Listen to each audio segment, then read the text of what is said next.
when school. Oh, yeah, with the snow days? And we would have it right, I would be doing it right now. See the door and the opening, and look at through this here, and then just go there, then look at the street. That's on, yeah, that is neat. Yeah, it looked crazy.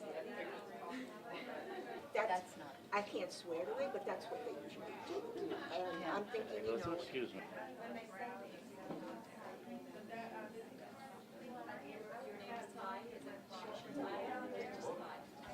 That's what the marina, they're building a new marina.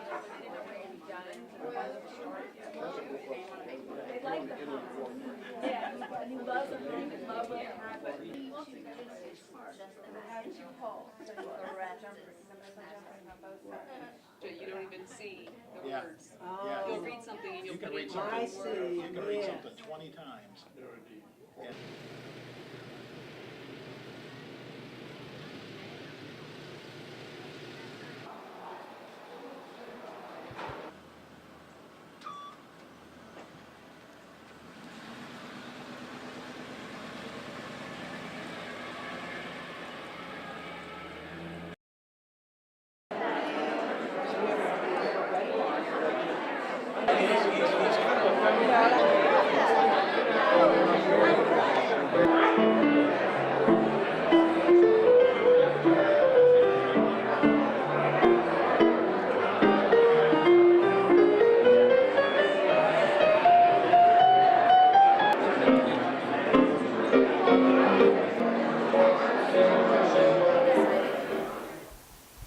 Once a man, or more likely a group of 3 or 4, stumbled and ducked their way through a holly thicket.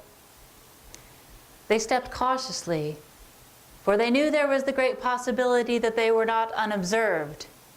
This was their territory, after all, their hunting ground, the Tuscarora, and in the early 1700s as it was, they were increasingly aggressive. Rumor had it that they were beginning to move north, but the men still stepped cautiously, as if each tree might hide watching eyes.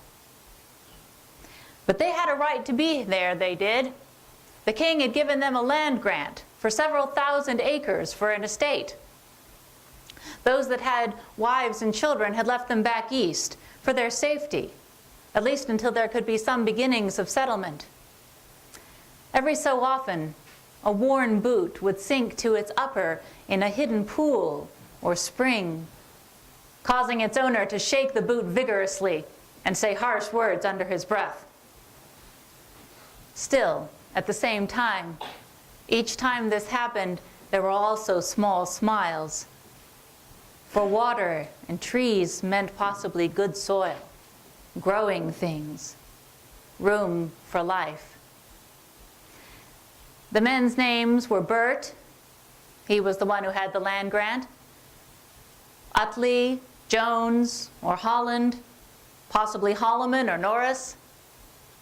And it was these men who first noticed the utility of the woods and water, but more, the beauty of that land which would soon be Holly Springs. Jump ahead 75 years or so. A gentle-faced man with pale hair under a dark, practical hat. He is walking home from his mercantile business, general store and tailor shop, and the shadows are gradually lengthening as the heat of the day cools into evening.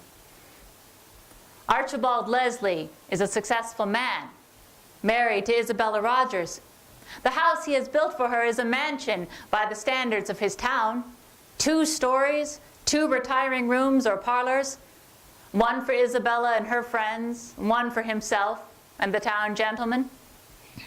Archibald Leslie thought about the future of Holly Springs. After all, the town was growing. It had great water. It was near Fuquay Springs with its healthy spas. It had great doctors, Samuel Taylor, John McLean, and that new doctor, Dr. Utley, whose practice looked so promising, a scion of one of the original families, Dr. Utley was. If there was any place in Holly Springs that Archibald Leslie liked as well as his own business and his own home, it was the drugstores. Their sturdy pine flooring and the shelves filled with medicines and long-lasting food wares. Perhaps you would even stop in this evening, sit by the wood stove and exchange some gossip, especially if that new man, Alfred, George Benton Alford, that was his name, if he was there. For that man knew business. He had ideas. Despite the increasing tensions in the politics around the country, Archibald Leslie knew that anything could happen with a man like that in town. Anything could happen. Archibald Leslie was right and wrong. Anything could and did happen, though perhaps not in the way that he had envisioned.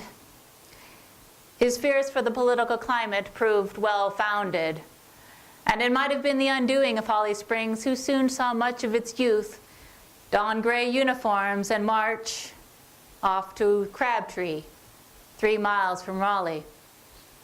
Captain Oscar Rand came to southeastern Wake County to recruit men for what he called the War of Southern Independence.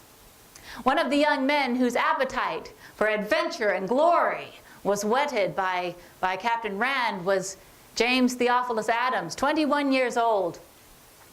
Though Jimmy Adams was engaged to be married to Lucy Ann Beckwith, he joined the youth flowing towards Raleigh. The day that he signed up, he was created second lieutenant of Company D of the North Carolina 26th Regiment. After Captain Rand was captured after the Battle of New Bern, Jimmy Adams assumed the captaincy of the company. Captain Adams' enthusiasm for battle soon burned away in the horrors of a war where both sides deeply believed in their causes. But after battle, there was little discernible victory, and the only results he could see were fields of dead and wounded men. Still, he was bravely leading the company when in July of 1863, General Lee's 75,000 troops met General Meade's 97,000 Union troops at what would become probably one of the most famous battlefields of this war, Gettysburg. Captain Adams was wounded the first day, which quite possibly saved his life. But Company D in the North Carolina 26th went on to form the backbone of what is known as Pickett's Charge, or perhaps more accurately, the Pickett-Pettigrew Charge. Captain Adams returned on furlough to Holly Springs to heal, and perhaps the best part of his recuperation during that 2 or 3 months was his marriage to his fiancée, Lucy Ann. Mary Ann Holland and her husband Simpson had a sturdy farmhouse, as you know, with a very fine well, and ironically again, it was the water that caused that farm to come to the attention.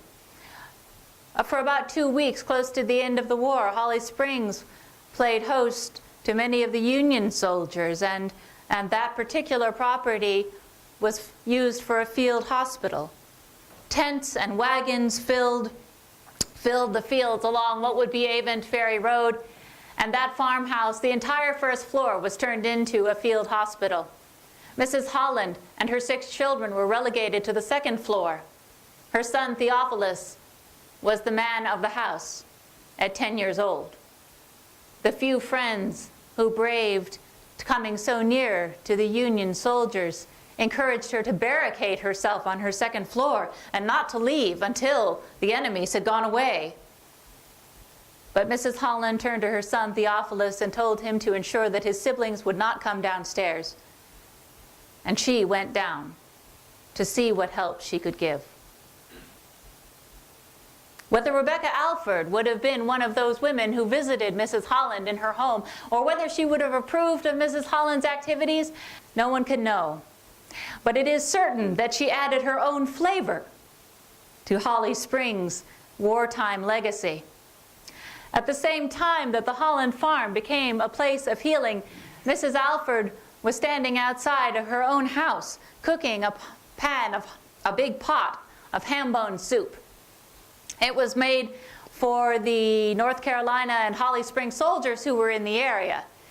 Unfortunately for her, it was the soldiers of General Sherman's regiments who first smelled the soup. And they were appropriately called bummers, for they came to take it. Mrs. Alford determined that if her boys could not enjoy this soup, then these men would not have it either. Decidedly, they did not enjoy it, for Mrs. Alford sloshed the boiling soup all over them. No doubt they were soon to be seen at Mrs. Holland's field hospital.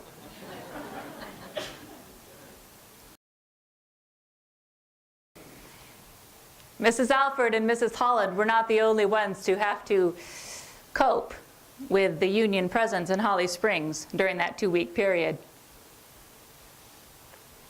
Mrs. Leslie's lovely mansion was also occupied by Union troops, and it was due to her ladylike behavior that the troops were billeted there instead of probably burning the mansion to the ground. When she heard their boots coming up the streets and then on her own steps and porch, she courageously met them at the door and said that they were welcome in her house as long as they behaved as gentlemen. What jibes or sneers might have followed were suppressed as the man at the head of the column took off his hat, bowed his head, and thanked Mrs. Leslie for her hospitality. Still gracious, she did not step aside from the door until he had wiped his boots. And the men following him followed suit. True? Demonstrably. Just outside this cultural center stands the Leslie Mansion today. And in the lobby, as you probably saw as you came into the theater, are many of the artifacts that are from the stories, including the tin-type photographs of Captain Jimmy Adams and his lovely wife, framed in yellow brass and covered with red velvet covers.